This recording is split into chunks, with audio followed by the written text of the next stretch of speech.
Hey guys, Sean here. It's been a year since my last video of Vestibular Neuritis, the struggle and recovery story.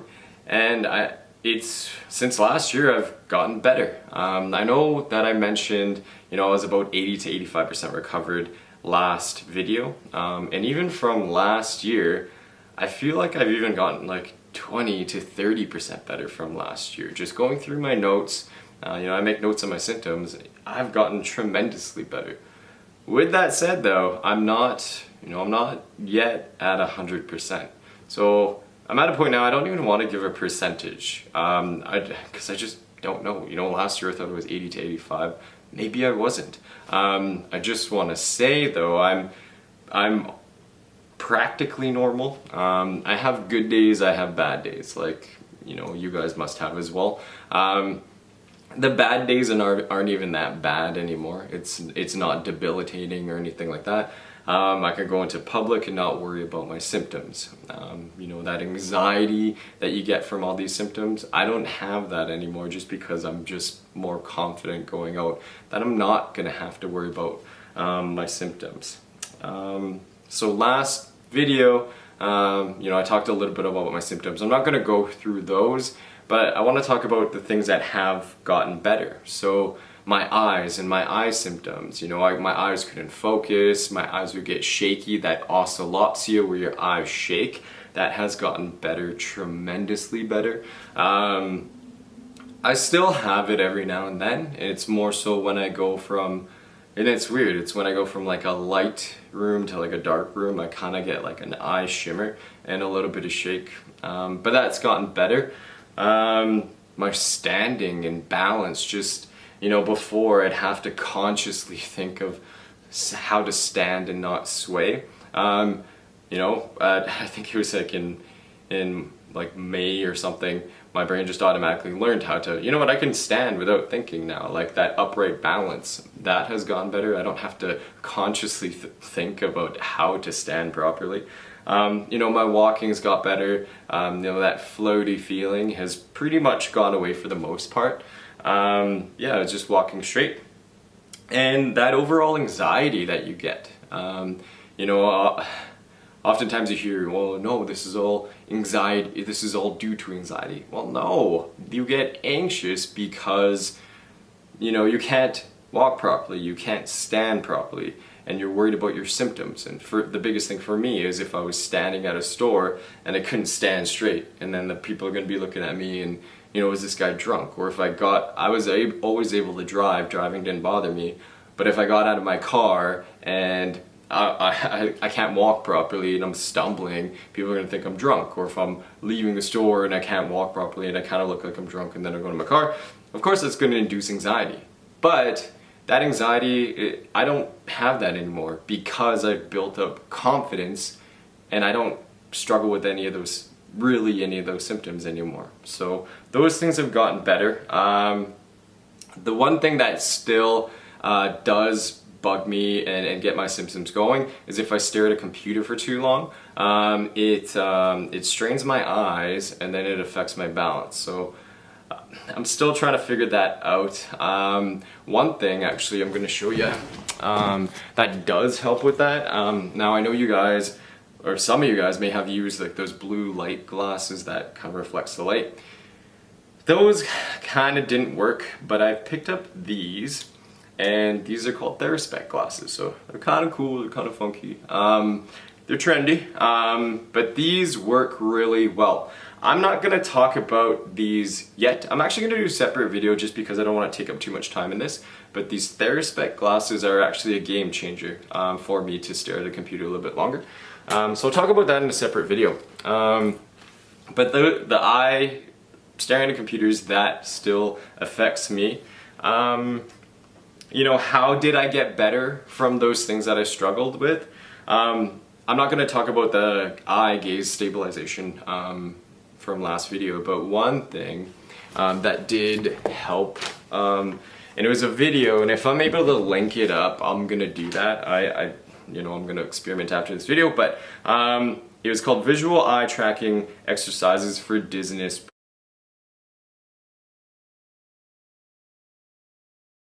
Part 1, 2015.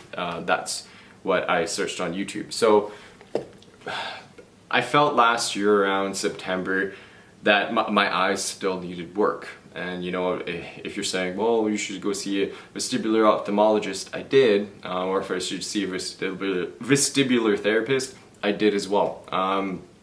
And both said, you know what, you're doing everything correct. I don't have much more for you. So I had to find my own exercises. So I found this one exercise, and it uses this kind of like a little dot. This one's kind of haggard. I maybe should have made a better one, but with the checkered background. So I started doing this because I struggled walking outside. Walking outside looked kind of weird to me still, and my eyes would shake to the patterns on the ground, so it kind of create that instability when I walked. Now this thing here, what I do, and I do it every single night, I definitely recommend watching the YouTube video because you know, they have more details on how to do it better. But for me, the gaze stabilization, you're looking like this and moving your head. With this, you're actually moving this up and down, left and right, and your eyes are just tracking on certain things. Now, one thing I discovered last year when I started doing that is my left eye actually wasn't able to follow it. And I was like, okay, well, that's not good. You know, I could move my right, and then but my left wouldn't track it. But now it does. I do this every single night, up and down 75 times, left and right 75 times. I felt with the dizziness, like the busyness of the checkered background, and just your eyes tracking, I think that helped my eyes tremendously.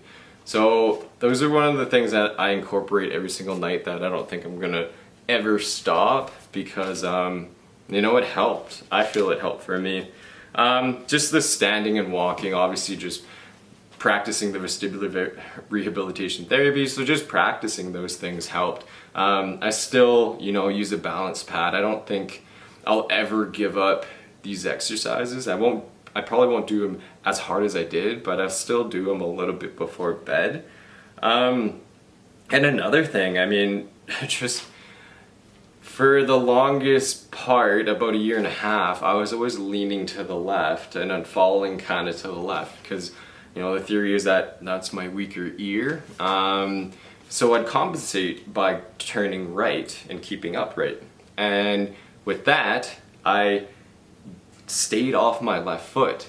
So I even remember in October, I had to YouTube how to walk, essentially. How does your foot roll off the ground? I had to look these things up, and it's like crazy to think about it, you know, this age that I had to learn up how to walk again. And I did. So now I had to learn how to heel to toe on my left foot. And so that has got better, and I'm still actually working on that as well. Bouncing and closing my eyes, and you know, getting that feeling just of my left foot. So I still work on that.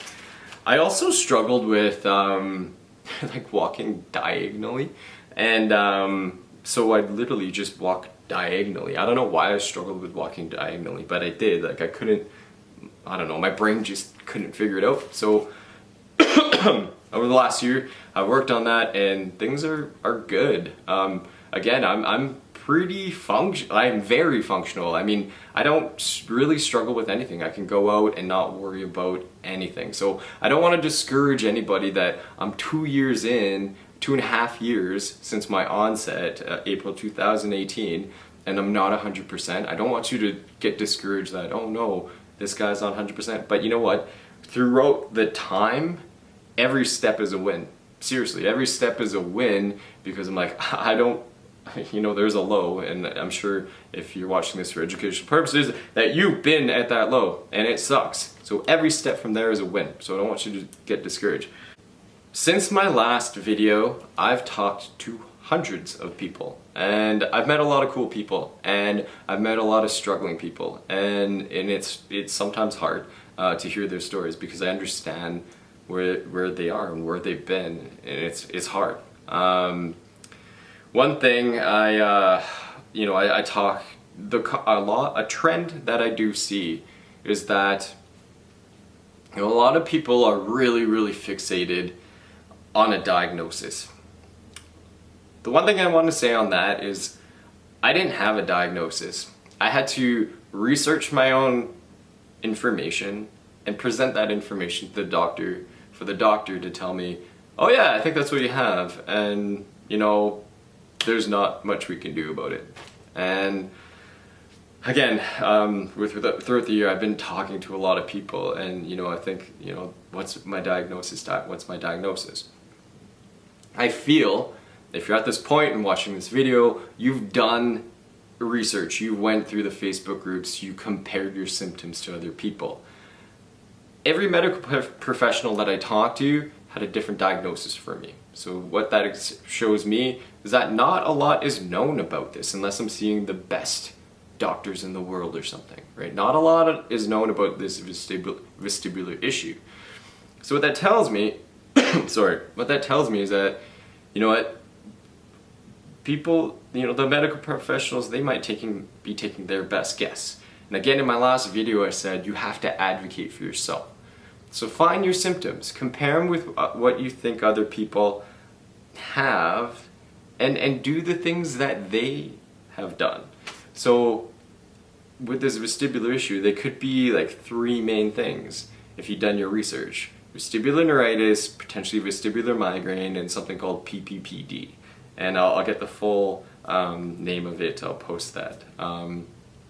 And each one, for every individual, different medications could work for people, and if they do, that's great. I'm not going to touch on that because I'm not on any of those medications. Another common denominator to potentially get better is the vestibular rehabilitation therapy. So these exercises that I'm talking about. It's a common denominator between the 3 of those. So I sometimes feel a lot of people are struggling to find that diagnosis when they can be trying to, you know, do these exercises and go full force. And for me, that was my only saving grace, is to retrain my brain on how to do these things all over again. And I'm not saying it's going to work for everybody, but I want you to know it worked for me. And those are the things that I did. Whatever I struggled with, I did it. I hear sometimes, you know, and I read, I struggle picking things up and I get dizzy. For me, I looked at it as like this. If I struggle with that, I'm gonna do it. Within reason, of course. You know, I do it before bed. If it got me dizzy, I'll do it before bed. And, you know, I'm not gonna overdo it. But I think about this, and again, it's just a complete theory. A figure skater, you know, they can spin round and around and around how many times, and they don't get dizzy. Because they train their brain. And that's how I looked at certain things. You know, if I got dizzy sleeping on my left side, well, I'm gonna sleep on my left side. If I got dizzy by walking outside, I'm gonna walk outside. So everything that I struggled with, I did it and challenged myself. Easier said than done, and I understand that. But I've been through the ringer, and it's hard, but I just want to let you guys know, you know, sometimes focusing on that diagnosis, you know, sometimes that might not do anything for you. What else can you do? You know, stay healthy. I've eaten still healthy, you know. I'm not plain healthy. On the weekends I'll have pizza or something like that. I'll have Chinese food. But for the most part, I'm still healthy. I'm still doing my exercises every single day. I'm at a point now, will I ever not do them? You know, I don't think so. I'm scared to regress. Maybe I'm not gonna do an hour a day, but you know, maybe I'll do 30 minutes a day because I still am feeling a lot better. And another thing that I do want to say, it's hard work. It's hard work. So I want you to be prepared for that hard work. I think about it, 2.5 years, over an hour and a half every single day. I've put in almost 1,500 hours of my own VRT, vestibular rehabilitation. So that's commitment. You know, I don't watch a lot of TV other than like hockey or something, but you know, there's certain areas in my life that I gave up to do these exercises. So, you know, you're gonna have to be willing to make that sacrifice. And you know, it could be easy. Do you want your life back? Do you want normalcy in your life, or do you want to live and feel like crap? So just some words of advice on that. And again, I've talked to amazing people over the last year, and it's interesting. I mean, I've never heard of this stuff before it hit me, and everybody that I talk to has never heard of this stuff before it hit them. And yeah, my heart goes out to them, because one thing that I do hear from them as well is that, you know, no one understands what I'm going through. My family doesn't understand. You know, if you're watching this video with, you know, your family, your loved ones, it's hard. It's the hardest thing I've ever done. You know, I still continue to do it, but it's yeah, and I think I talked about this in another video, but that acceptance piece, once you accept that you're going through this, make that choice. Am I gonna stay here? Am I gonna get better? Am I gonna get my life back? Am I gonna put in that hard work? Again, I don't know if it's gonna work for everybody, but that's just what worked for me. So on that note, guys, if you're watching this, it's hard, I get it, but you know what? Try to get your life back. You know, don't dwell on the negative. Find those positive stories.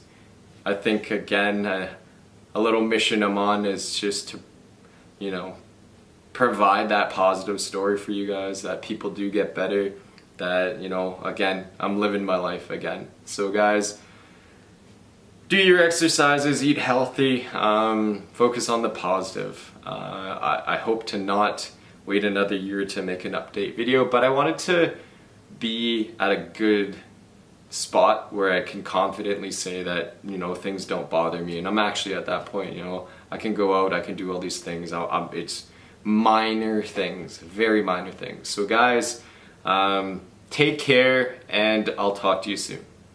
Thank you.